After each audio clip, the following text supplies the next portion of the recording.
Hello everybody, welcome to the hill country of Texas. This is Professor Carlos Torres-Verdin broadcasting live again for Principles of Formation Evaluation, PGE358, Spring 2020. I hope all of you are fine. I hope your families are fine and healthy. I hope you're enjoying the beautiful day that we have today in Austin after the rains yesterday. As you can see, the bluebonnets are blossoming in great numbers.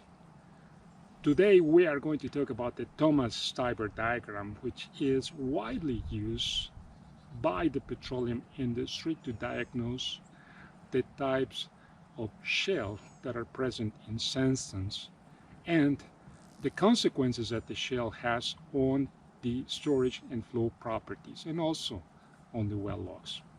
It is widely used and it was pioneered by Shell in 1965, 1970 by my friend E.C. Thomas.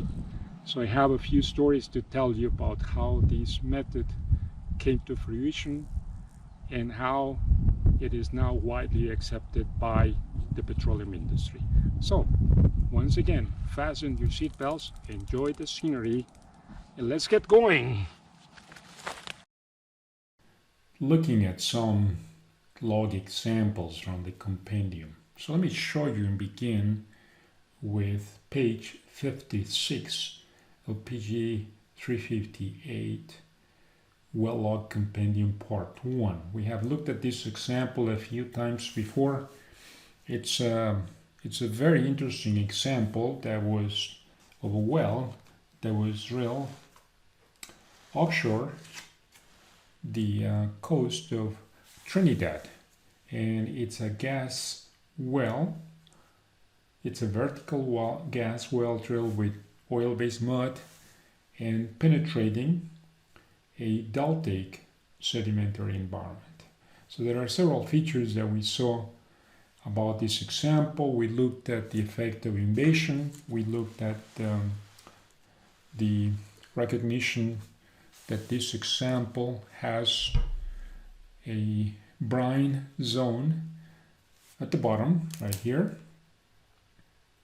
And we also know that this example shows a hydrocarbon bearing zone, in this case a gas bearing zone. Just to remind you, over here we have the caliper. Here we have also the gamma ray log, and here we have the resistivity logs, shallow, medium, and deep. And last track we have the density neutron porosity logs, both of them expressed in sandstone porosity units, which is the proper matrix scale to be used in this example because we're dealing with a solid-cyclastic sequence. So what we know here is, as I indicated above, that we have a hydrocarbon bearing zone at the top, and hydrocarbons take place up until approximately this depth, which is 13,050. Below that, we begin to see the presence of brine. And given that the mud is oil-based mud, we also see the effect of invasion at the bottom, and this is an effect that we talked about in class before. But the most striking thing in this example is the fact that if you look at the neutron and density logs, let me do a zoom here, when we look at them in the water, in the brine bearing zone, we observed that the neutron and density logs do not overlap. So immediately we know that that difference is not negligible.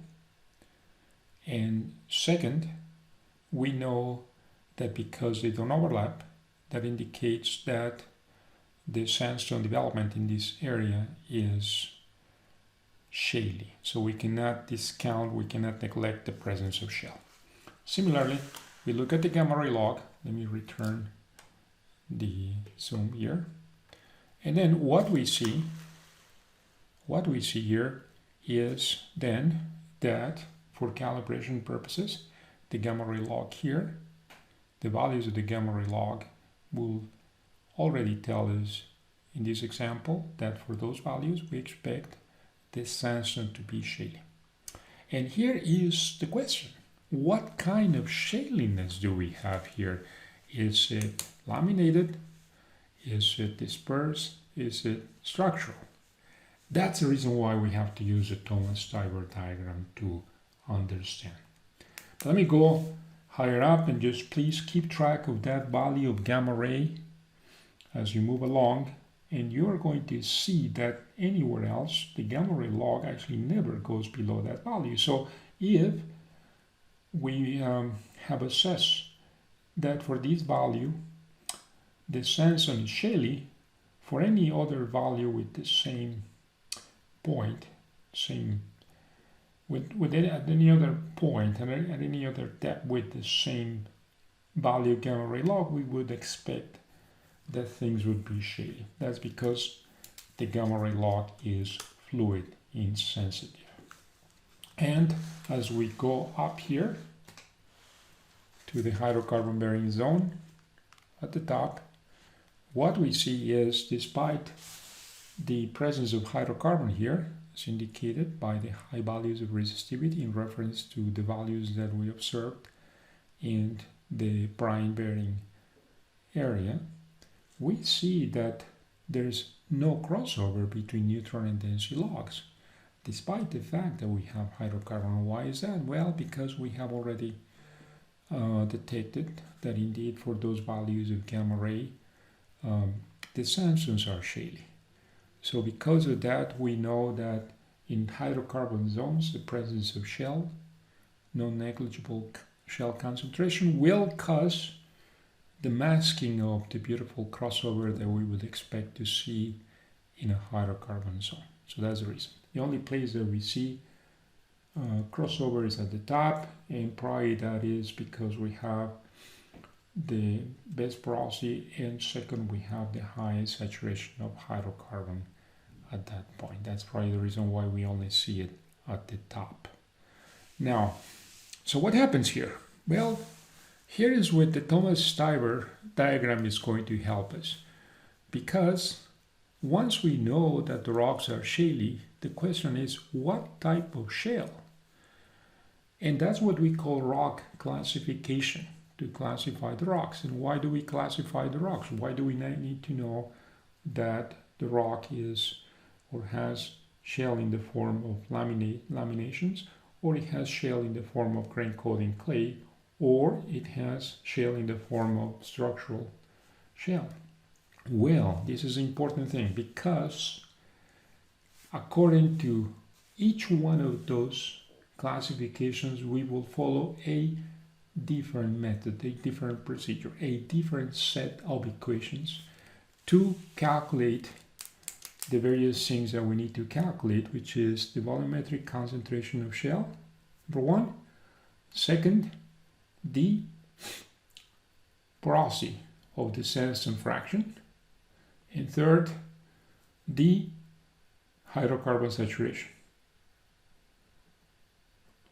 that we have in the sandstone fraction. And last but not least, the permeability. So the procedure, the method, the algorithm that we follow here has to be tailored to the particular type of shale. So that's the reason why classification is important. There's not one single set of equations that can be applied blindfoldedly to all the rocks regardless of where they come. Unfortunately, that's not the case. As I've said multiple times in class, the magic button doesn't work here. It doesn't exist. So we have to take precautions, and that's the reason why rock classification is important.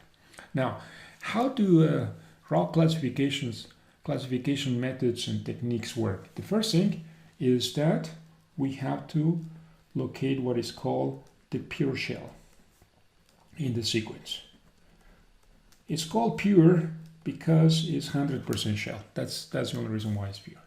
But for instance, suppose that I want to calculate the properties of everything: porosity, storage, and flow, right here at this depth, which is 12,975.70, right there.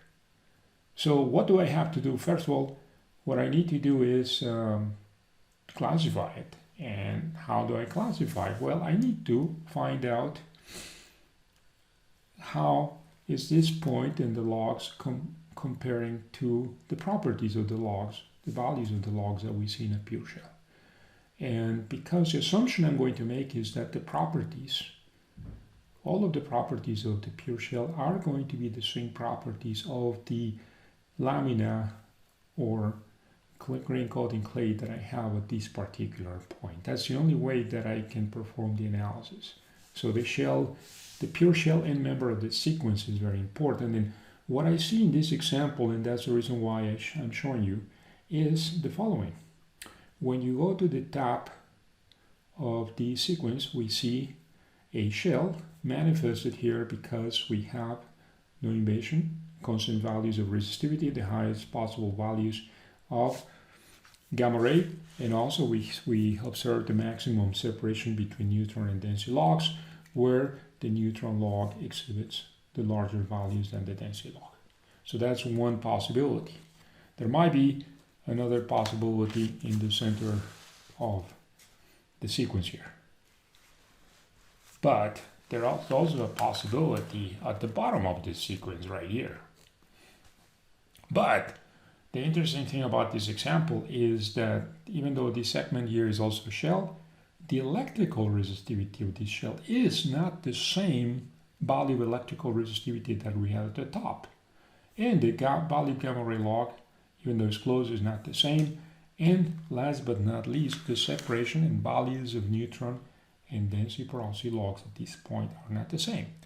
So what happens here is that we have two shells and they do not have similar properties. So the question is, if I'm going to do calculations of storage and flow at that particular point, I need to take as reference what happens in the shell. And so in this example, it's very, very important to understand whether for taking the pure shell, I take it the one at the top shell, or I take the bottom shell. And the answer to that very important question, this is the bottom shell, the answer to that important question is we have to take the one that is genetically related to this point. In other words, we want to take the shell that originated with the same sedimentary mechanisms as this one. And so it turns out that in this example, because of the genesis of the sediments, the proper shell to take is the one at the bottom. And that's somewhat suggested by the fact that if you go in the center to the center of the sequence, you will find that the resistivity values, the neutron density values, and also the gamma ray values are very close to the ones that we have at the bottom, not at the top. And please bear in mind that these sediments deposit from the bottom up, and that's the reason why we have to take the one that relates. So perhaps from geological times, the top of the sequence is the end of the process of sedimentation. We might have erosion or burial. In any case, there's a hiatus in the sedimentary sequence, and the top shell was deposited afterwards with different properties and following a different sedimentary environment, different provenance. So that's what we have to do. That's what we have to understand at the beginning when we do this analysis, is to locate the pure shell that will serve as reference for the analysis. I also wanted to show you a couple of photographs of outcrops in this case. And I just wanted to make sure that we understand this. First example is on page 188. 188. This example has a picture, a photograph. Play a little bit with the zoom here.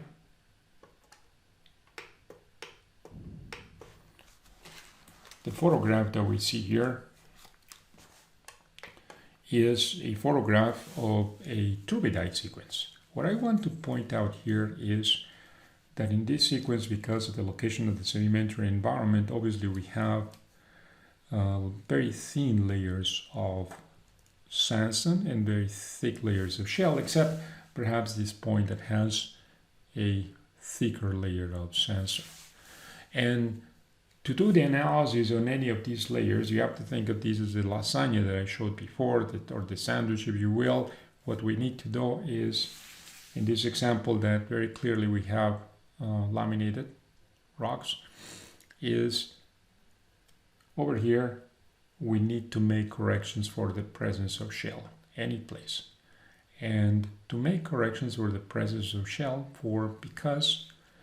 because logs are perturbed, are affected by the presence of shale, what we need to do is to do the interpretation in such a way that in the end the interpretation takes away the effect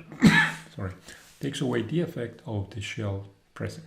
And to do that, we need to locate the end member of the sequence. Detect the end member of the sequence. So somewhere in the sequence, not on this photograph, we need to find out where the pure shale member of the sequence. Now, that would be one case, but in addition to that, we have to find out if the individual layers of sandstone that we have in this sequence have or have not presence of grain coating clay. Because if they do, then we have to make two corrections. One for the presence of laminated shale, and second for the presence of the grain coating clay. So it's not a simple example. The other thing that I want to point out before I go to the next page is that sequences like this are important because they have to be analyzed in the context of the volume of investigation of the well logs. So different well logs will look at this sequence in different volumes, but in essence they will provide an average of the properties. Unless you do a borehole image log, you will not be able to see, so to speak, the individual layers of sandstone and shale. You will have to use a micrometric, super high resolution borehole log or borehole image, which we can do, but they are not run commonly. They're expensive, slow, so not all the places they have it. Second point is that on page 189, what we see here is also a turbidite sedimentary sequence. The second point that I want to make sure that I indicate is that depending on the location of the well, we will have different dips and azimuths of the layers. And the dips and azimuths of the layers will also have an impact on the corrections that we will apply specifically to the sonic and electrical resistivity logs. So that's an important concern. The other thing that I want to point out, this is on page 190. It's another outcrop. This outcrop relates to the well logs that I showed at the beginning. In fact, this is the delta sequence. The sandstone development in Trinidad, where this outcrop was photographed, is essentially the same as the one that is at depth penetrated by the well that I showed you with logs that indicated shaliness and also presence of gas at the top and presence of brine at the bottom. And what we see here is, even though the layers compared to the previous plots, layers are a little bit thicker, what we see is that they also have interbedded layers of shale. And that's the origin of the shaliness, the high values of gamma ray log, the relatively low values of resistivity, and the lack of crossover between neutron and density log in hydrocarbon bearing zones, and the lack of overlap in the water saturated zone. This page is, I'm showing it here to you because this one is a sandstone, is a Navajo sandstone. And the sandstone that you can appreciate through this outcrop, beautiful outcrop by the way in Utah, has faults and it has layers of sandstone and shale. But the way to take this photograph is to compare it to the previous one. What I want to show you is that this rock does not exhibit laminations of the same degree and intensity as we saw before. So presence of laminated shale in this case will not be an issue. But what does happen in this example is that because of diagenesis, then we do have, if you inspect individual grains of each one of these sandstones, you will find that they are coated with clay mineral. So the point about showing this photograph is to compare and show you that in cases like this, we cannot discard the presence of grain coating clay minerals, which is referred to as the dispersed shale. And let me go back to the first example that we saw in Trinidad and Tobago. In that example, I need to close this, unfold it, and go back.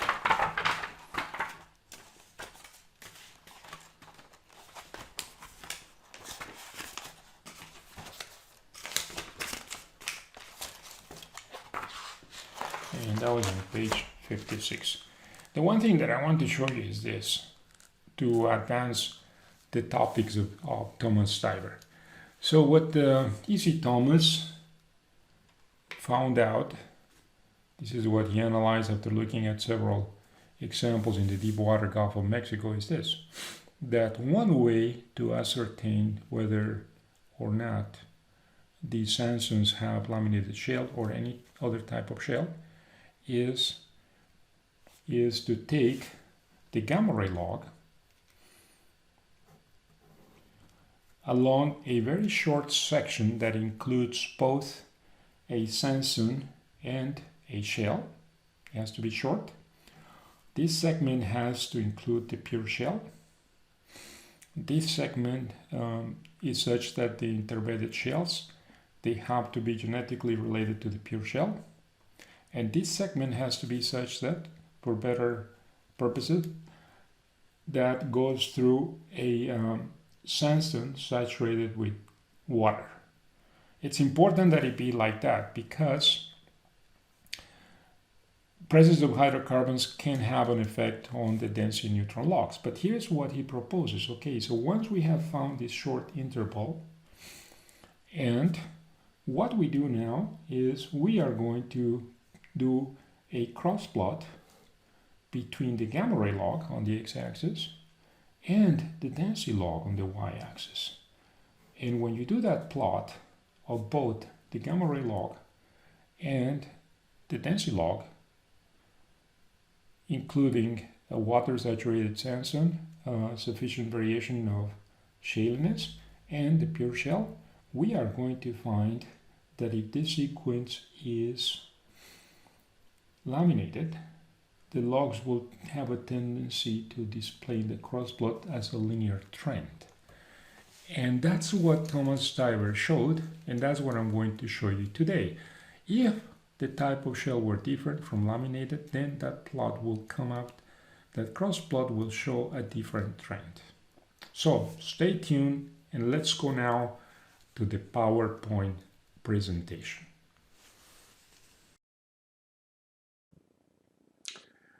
So let me introduce a few elements of the Thomas-Stieber method. So I will show you how it works, the diagram, the method, how it is applied in practice to well logs and core data, and what are some of the expected variations of the method that it is implemented in practice. And to accompany this, please read the slide. I have used some of the compendium pages already and the PowerPoints that I have distributed in class. And of course, please take a look at the textbook, which has a lot of very important detail. So let's look at this outcrop. What are the shales? By now we know what are the shales. This is a fluvial sedimentary environment. But the critical question here is, are the shales laminated?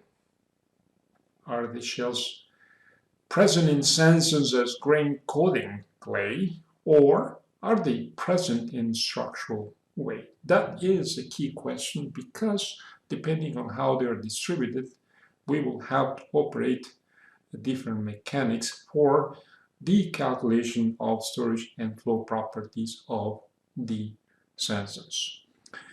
It's also very important in this discussion to remember what the volume of investigation is for the different logs.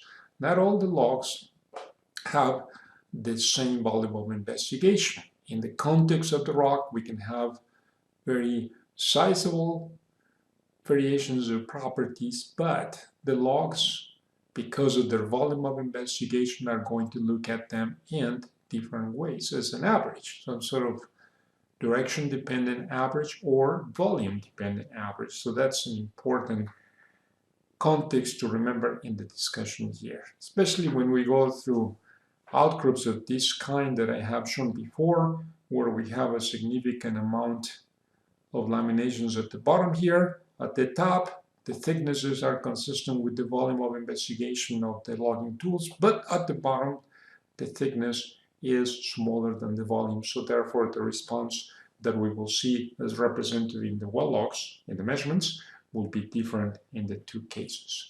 And last time, we identified three main fundamental types in which shale can be present in sandstones: laminated, dispersed, and structural. Please remember that these classes were designated in the context of size as well, and size in this context is the volume of investigation of the well logs.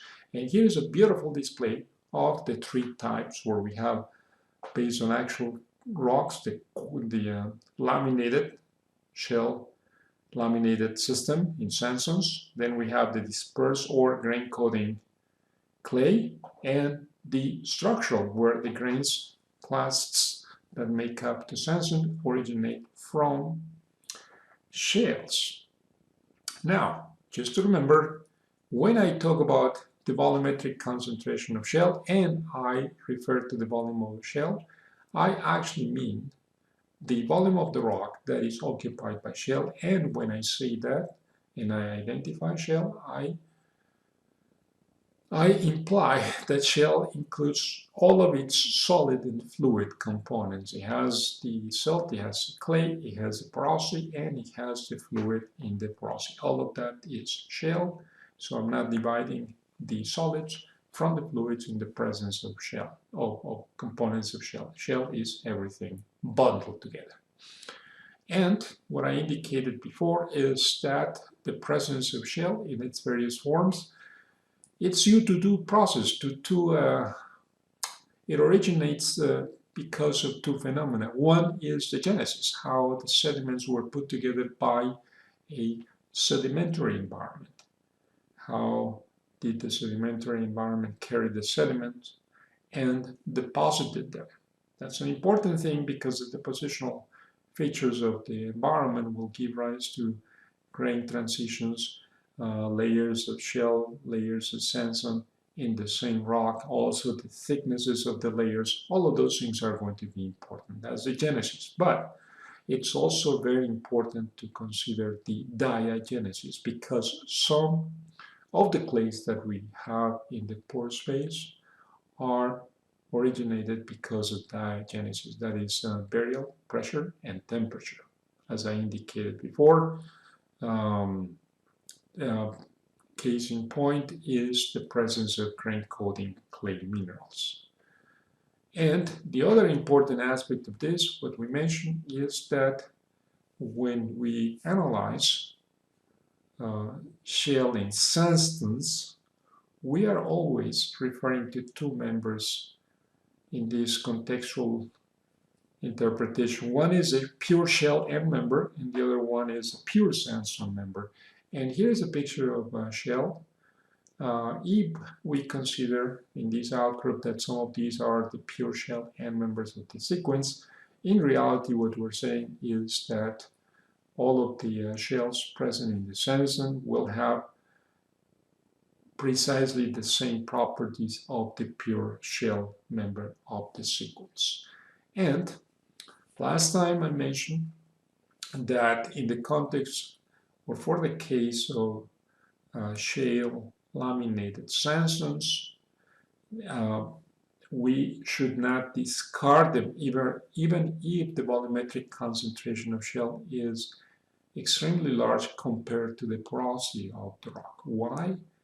Because all of the individual lamina of sandstone that we have in the rock may have good storage and flow properties, good porosity and good permeability because of good grain sizes. So here's a picture of the lasagna that I showed where you can have good lasagna or bad lasagna. The good one is the one that has good things to eat in between the layers of pasta. And that's the point that I want to make here. We have to have a way to diagnose that this is the type of shale. And second, we have to have a way to diagnose that the storage and flow properties of the layers of sandstone are good enough to produce despite the potentially high volumetric concentrations of shale. And therefore, in all cases, we have good lasagna and bad lasagna. Sometimes we like lasagna that is tasty, soft, nicely done, fresh. And sometimes we have lasagna that is hard, bad pasta, and maybe filled with something that we don't enjoy eating. So which one do you want? That's what we're trying to do. We're after the good lasagna, but in laminated systems, and the good one is the one in which the layers of sandstone have good porosity and good permeability. So the assumptions that I mentioned before in the context of laminated systems, as shown here, is that all of the sandstone layers that we analyze within the volume of investigation have precisely the same properties. And likewise, all of the shale layers that we have in the volume of investigation of the measurement have precisely the same properties. And that the properties of the layers of shale have precisely the same properties or very close properties to those of the pure shale end member of the sequence. I also mentioned last time that in cases like this, we refer to the net to gross as idealistically we separate, we take out the parts, the shale part, and we take out the sandstone part.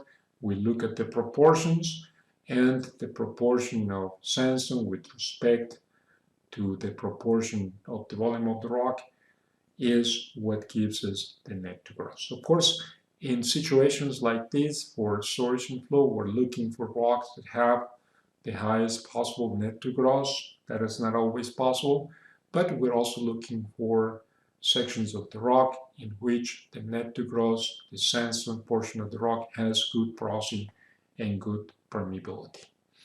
So to analyze these, as I said before, we have this method whereby we separate the shale member of the sequence and we assume that it has equal properties to those of the pure shale that is associated with the sedimentary environment. And then we have the sandstone member of the sequence. So what happens in the context of laminated system is very interesting, and this is the principle of the Thomas-Stieber diagram. So E.C. Thomas and Stieber, when working with Shell Oil Company, they said, well, maybe there's a way to still produce from a sandstone laminated, from shale laminated sandstones if the sandstones have good properties. So how can I ascertain that the sandstone layers have good properties? By looking at the properties of the rock. And so here's what they came up with.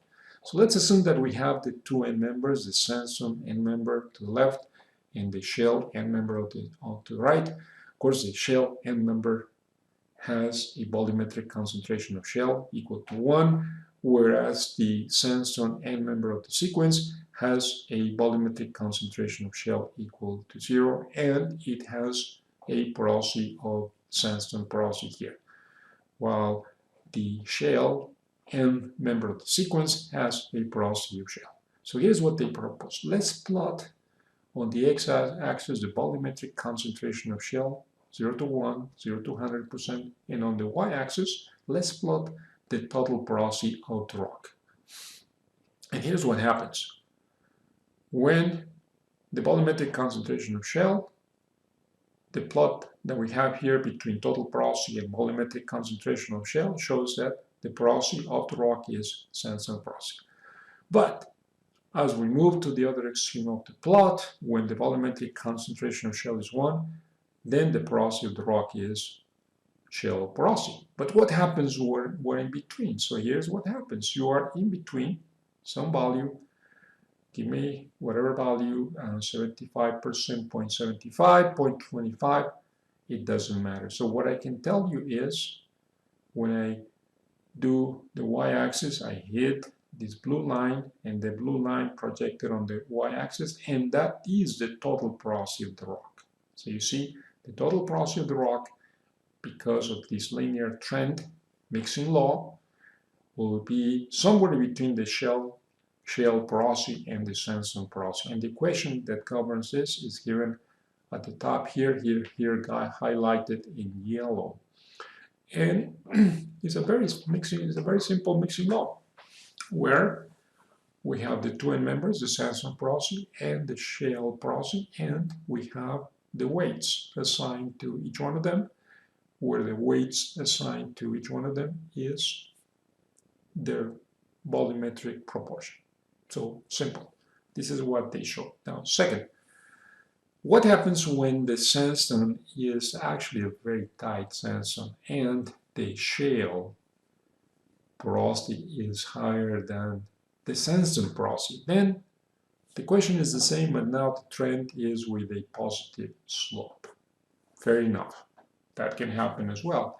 What is important is the linear trend in between the two end members, which is the clean sandstone and the pure shale. This is almost like a grayscale of things, where they call the values of the grayscale in between are all proportional, linearly proportional to the volumetric concentration of shale. Good. The other thing that E.C. Thomas and Stieber realized when they were working with shale on this very, very interesting project was that they could construct the same diagram based on the values of gamma ray log and the density log, under the assumption that all of the layers of the sandstone portion of the rock were saturated with precisely the same fluid and with precisely the same saturations. So when that happens, we have mixing laws between the gamma ray log and linear mixing laws, as a matter of fact, between the gamma ray log and the volumetric concentration of shale, and also between the density log and the volumetric concentration of shale. So if the x-axis is the gamma ray log and the y-axis is the density, what we have is on the left we have the gamma ray log of the sandstone, and on the right we have the gamma ray log of the shale. And on the y-axis at the bottom, reversed scale, we have the density, some maximum value of density, and then we have at the top a zero value of density, so it's a reverse scale. And what happens is that for the low values, on the y-axis, we begin from the density of the sandstone, and on the right-hand side of the plot, where the gamma ray log is equal to the gamma ray log in the shale, we have the density of shale. So if you, in a laminated sequence like this, if you give me the value gamma ray log, let me tell you that the gamma ray log is somewhere here, then I can tell you what the density of the rock will be. See? And that's a linear trend. That's what this linear trend says. Just give me the gamma ray log. Just give me the gamma ray log, and I plot here. That's the gamma ray log that I read from the logs. I plotted, projected, and then I have what the density of that rock will be. So very simple linear equation. But then what happens, going back to the plot of porosity and volumetric concentration of shell, then what happens when we go to different places and the shale and end member of the sequence is constant, same properties, but then the sandstone layers are changing. So here we have the properties in a different context, and what happens is that if the layers of sandstone will vary in terms of their porosity, then we will still have the linear trend. But the values that we will see will depend on the porosity of the layers of sandstone. So imagine that you go through a sedimentary sequence that is laminated, where all the shale layers are constant, have constant properties, but as you move along the sequence, the layers of sandstone change their porosity and maybe their permeability. So what happens with that is that this end member of shale will be constant, but the other end member will be different. And so we will have a diagram that looks like this, more like a scatter plot. That's what we will see. Now, what happens if instead the layers of shale have slightly different properties with respect to those of the shale end member of the sequence? And the sandstone porosity of the layers of sandstone remains the same. Then we will have a scatter plot of this nature. That's what we see in practice. So small variabilities.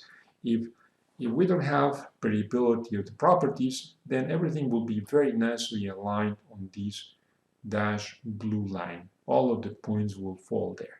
But if we have slight variabilities on the presence on the properties of the shale, then we will tend to have some scatter here. But if you have variability in the properties of sandstone, then we will have variability here. So that's an important thing to understand and to see when we apply this diagram in practice. Now, what happens when we have grain-coating clay, so-called dispersed shale? Just remember that in this particular case, we have the grains, and then because of diagenesis, these grain-coating clay minerals begin to arise as a process of metamorphosis of the original grains, and they begin to grow outward from the grains, and they begin to take over the pore space. That's what happens. So an example, grain-coating illite, you see, it begins to grow. At the beginning, illite was never there, but as it begins to grow in volumetric concentration, it begins to take over the entire pore space as shown here. So what happens in the end is very interesting. So at the beginning, the sandstone with the grains is relatively clean. We don't have any grain-coating clay mineral, and then we subject these to diagenesis in the form of high pressure and high temperature because of burial. Then the grains, their crystalline structure, their solid composition is no longer in equilibrium with the new conditions, and as a consequence, the grains begin to metamorphose and crystalline structure. So with the same composition, they develop different forms, and those are clays. So we begin to have clay. In this diagram here, the gray color segment is meant to indicate the presence of clay.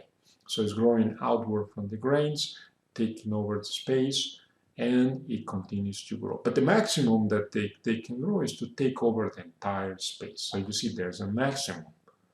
So at that point, the properties, all of this gray color section is full of clay minerals with porosity, So they become a shale, if you will. So there's a maximum. What we know is that the maximum volumetric concentration of shale in this particular case will be equal to the porosity of the original sandstone.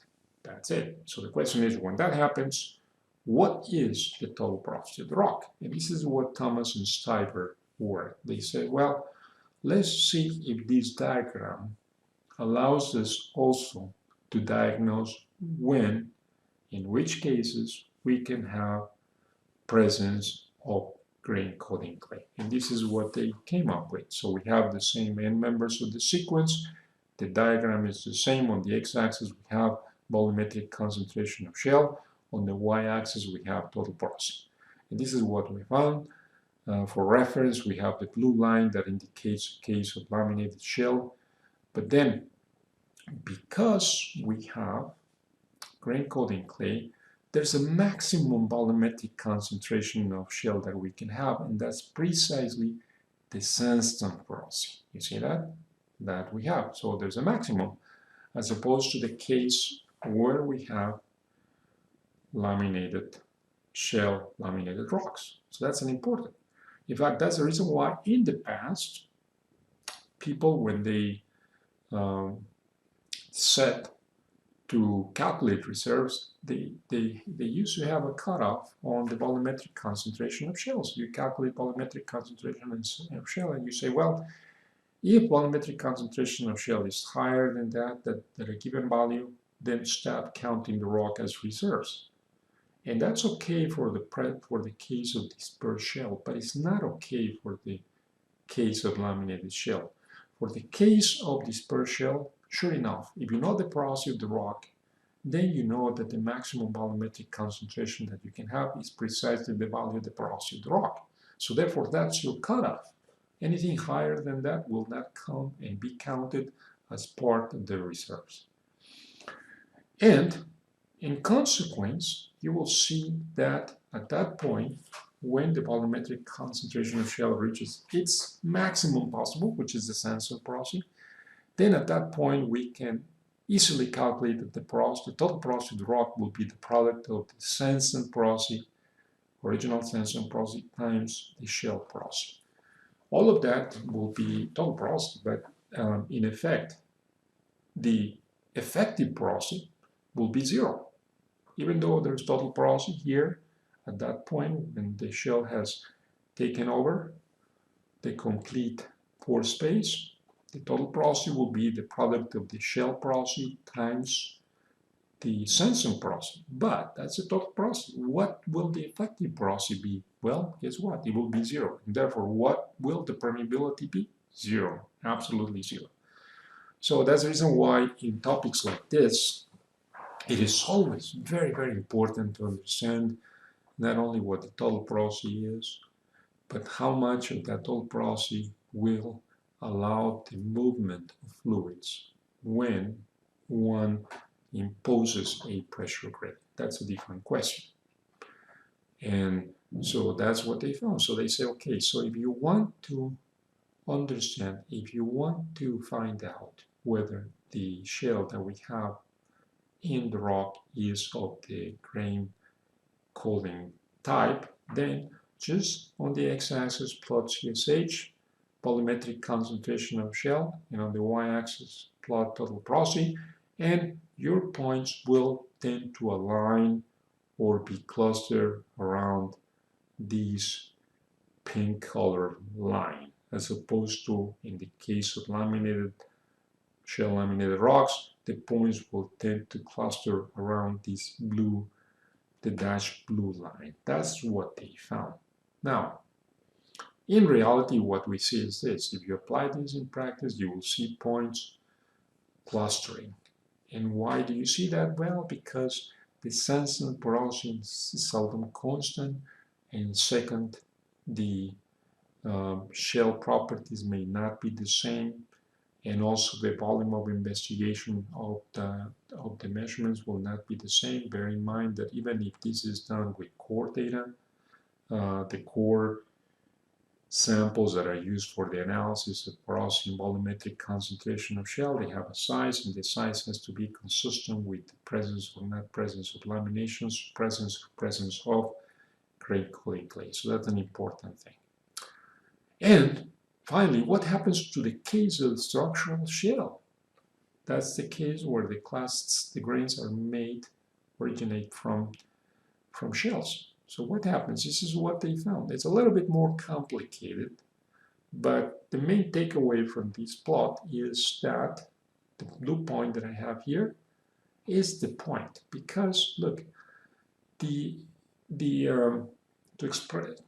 explain this a little bit better, if you magnify any of these grains that make up the structural shale, they're all shales, and because of that, they all have microporosity, and that's part of the total porosity. So guess what? Suppose that there's nothing in between. The rock is formed, is ground, and is formed, so you have a certain porosity, but in between the grains. But if you want to count the total porosity, that will be the porosity in between the grains, and also the porosity that is inside the grains, that is to say the microporosity. As a consequence of that, the total porosity of the rock will be the sum of the porosity of the rock, the sandstone porosity, the porosity in between the grains, plus the microporosity that is inside each one of the grains. And that's what happens in this diagram. For reference, we use, once again, the blue line that is the case for laminated systems. But what happens is that now the total porosity of the rock will increase, and actually the increase will depend on the sandstone porosity and the shale porosity. That will be the maximum. But then the total porosity will be obviously a function of the volumetric concentration of shale. So begin to add shale to the rock in various forms, and you will see how the rock, the total porosity, will change as a consequence of that. So what we see is that initially, when the rock is just grains, we will have a certain volumetric concentration of shale. That's the beginning. And that volumetric concentration of shale will originate just because the grains are made of shale. So you have a certain volumetric concentration of shale. And that's the beginning point. But if you begin to mix that with shale, let's say with laminated shale, then or grain coating clay, what's going to happen is that the modifications will go into different directions. But if now you have this rock plus laminated shale, then the modification will move along this pink line over here. And there could be more complications in those cases where you could have grain coating clay in addition to laminated shale. But that's the point to take away, that compared to a sandstone whose grains are, let's say, quartz, and they don't have microporosity, the porosity of structural shale rocks will be slightly higher. The discrepancy will be due to the microporosity inside the grains. And because the grains are made of shale, also the volumetric concentration of shale will not start from 0. It will start for a value that is proportional to the porosity, 1 minus the porosity of the sandstone. So here we have this diagram.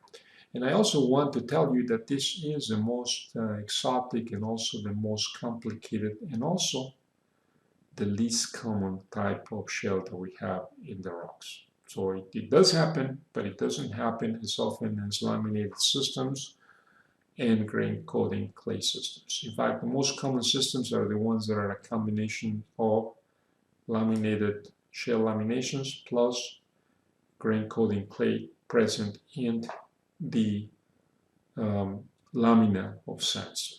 All right. So And so as a consequence, in summary, here's a generalized Thomas-Stieber diagram where on the x-axis you have the volumetric concentration of shale. On the y-axis you have the total porosity. You could express this diagram once again in terms of gamma rays on the x-axis, gamma ray values on the x-axis, and on the y-axis one could use the density of the rock in reverse scaled, and you would get a plot very, very similar to this. So this diagram actually could be applied both in the context with core data, core measurements of volumetric concentration of shale and core measurements of porosity, or midterm exams, total porosity, or with well. but the main intent is to take a segment revise and verify it, and understand whether your you understood the content of the presentation. And if you can answer the questions with no problem, that means that you understood everything. The point to take away is I this, have two sets of questions. The remaining lectures will tend to have, some of them will have review questions, some of them will not have, then but immediately you to will review know content. And whether with that, you have laminated thank you, clay, and grain coated let's clay, go on or structural to the clay, next presentation. or more commonly combinations of all of the above, and then you can do rock classification. So you go through your entire formation of interest, and segment by segment you classify, and then once you classify the rocks, you say, well, this is laminated, this is dispersed, and then you label them, and after label them you apply different techniques to do the analysis of storage and flow properties. That's the idea behind this. And here is, in practice, all the combinations that one could have when plotting this diagram, where we have the pure shale point, and we also have the clean sand point, and on the x-axis we have volumetric concentration of shale, on the y-axis we have total porosity, and depending on the trends and the location of the points that we plot in this diagram, we could not only determine the porosity of the sandstone, but also diagnose the presence of a given type of shale. But when you look at rocks that are very complex, like the ones I showed you last time, then you have to be very careful, because once again, the volume of investigation of the logs will give you different averages. And we have to reconcile those averages with core or core inspection. In fact, I would say doing this entirely from well logs is almost impossible. Very often we have to look at core. We have to reconcile core measurements. We have to understand what is the underpinning of the properties of the rocks, how variable the rocks are, before we have a chance to interpret the well logs, because of what I've been saying on and on, that well logs will provide an average of the rock, and some of these properties are below the volume of investigation of the rock. So that's an important concern.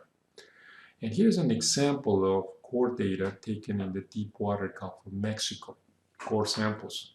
So what we see here, when you plot the volumetric concentration of shale on the x-axis in percent with respect to porosity on the y-axis in percent. So here we have a beautiful trend of laminated systems.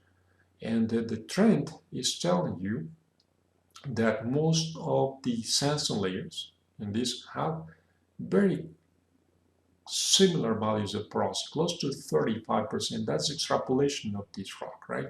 Because if we had sandstones with different porosities, then the cloud would be a little bit thicker. So the thinner the cloud along the linear trend, the better the indication that, number one, all the sandstone layers in the rock have similar properties, and second, the shale layers in the rock have similar properties.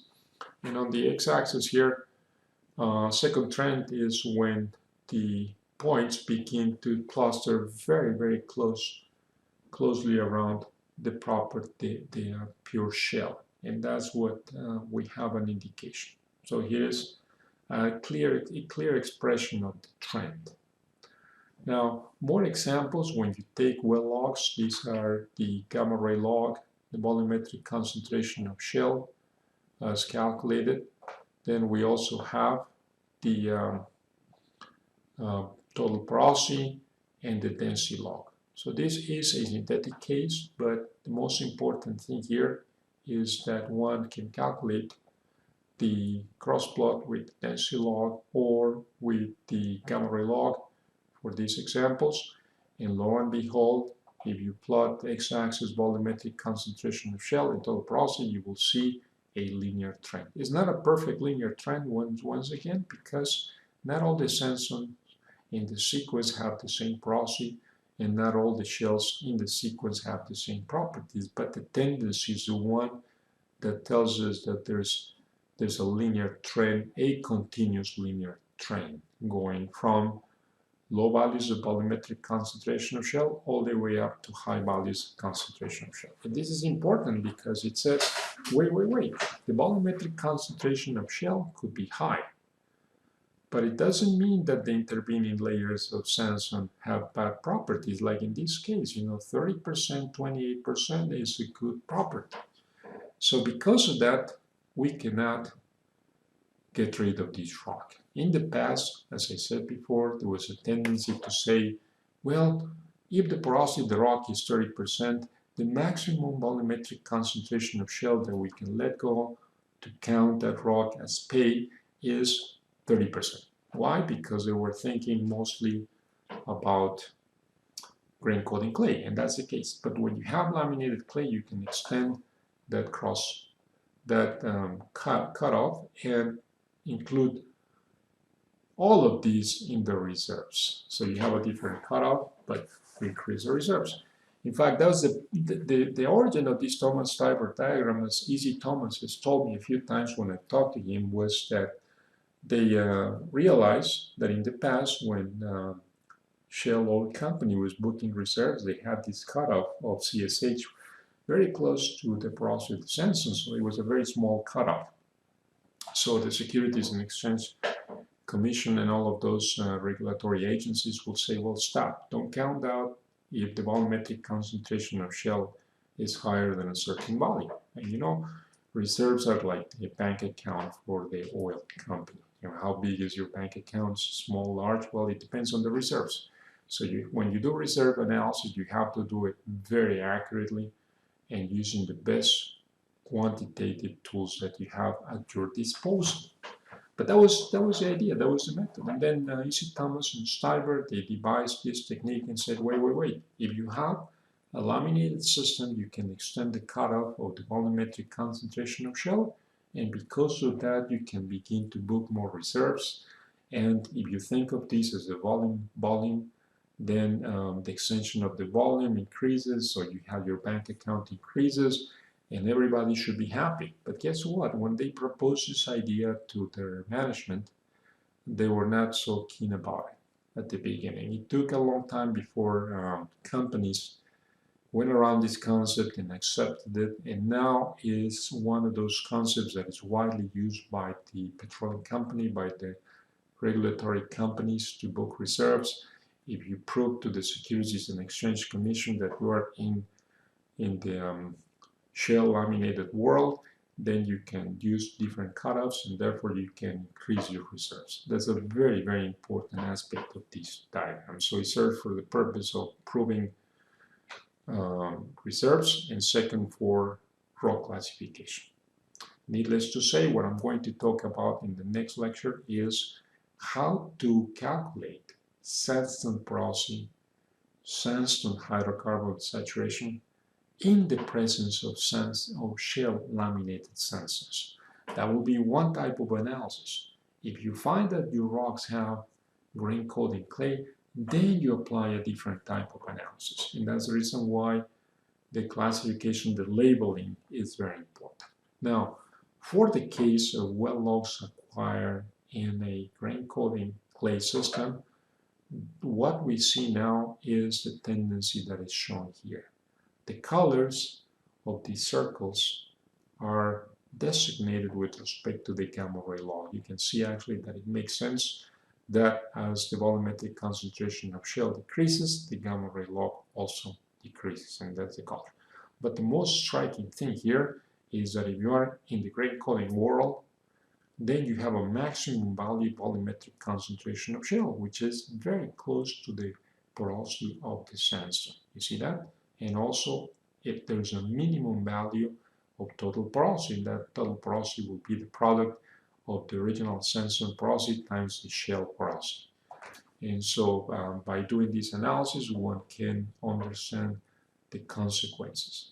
And when you do the analysis in a rock that has a combination of the two, well, you will see two clouds. And based on the presence of the two clouds, you will analyze whether you have truly separate groups or whether you have a rock that has the two types, because that's also very common to have laminated shale laminated sandstones, and within the sandstones you can have wrinkle and clay. So the cloud will try to extend between these two trends, and there are ways to diagnose the fractions of the two, and that's how we do the analysis when you have such a combination.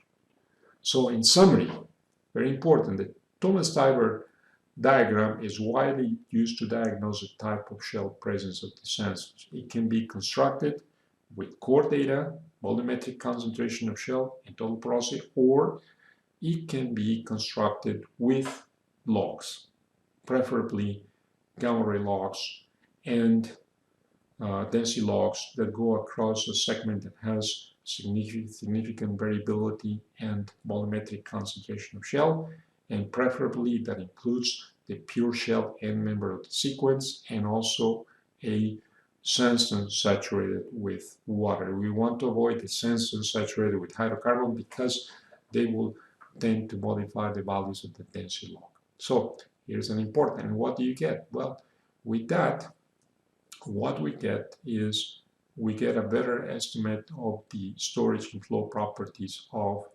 the intermediate sandstones. We also diagnose which one is laminated versus dispersed versus structural, and according to that classification, we can follow different algorithms, methods to do the petrophysical evaluation. And when you have sandstones with laminated shale, pretty much you can increase the cutoff for volumetric concentration of shale all the way to book pure reserves. So that's an important thing. And the last remark that I want to make here is that when we analyze presence or not presence of shale laminations or any type of variability in the rock, we have to take into account what instrument, what method we are using to identify those properties. And if one is doing the analysis with well logs, then the analysis has to take into account the volume of investigation of the rocks. And that's the reason why these volumetric properties have their own mixing laws, and those mixing laws are the ones that affect the construction of diagrams like the Thomas-Stieber diagram. And the last point to mention is this, that in the laminated systems, very important, sandstone shale laminated system, when the volumetric concentration of shale increases or decreases, when we're in between, then the rock will tend to have an isotropy. Well, actually, not will tend to have, it will have an isotropy. And it will have an isotropy in electrical resistivity or conductivity, in isotropy in flow properties, and also in isotropy in elastic properties, essentially in any property that has a direction dependent. And then what we have to analyze also is the direction of the laminations by looking at the dip in azimuth, whether it's parallel to bedding plane or perpendicular to bedding plane. So those are very, very important matters that come across with this diagram. And as a final point, we have a few questions, review questions. Please go ahead and try to answer these questions.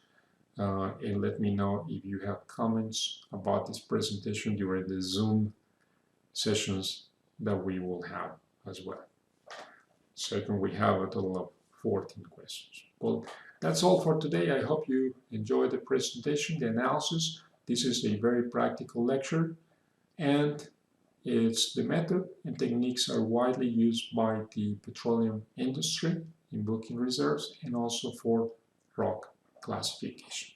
So the next lecture, what we're going to do is we are going to analyze a set of logs, and we're going to do calculations for the very case of shale laminated systems. All the best and be happy.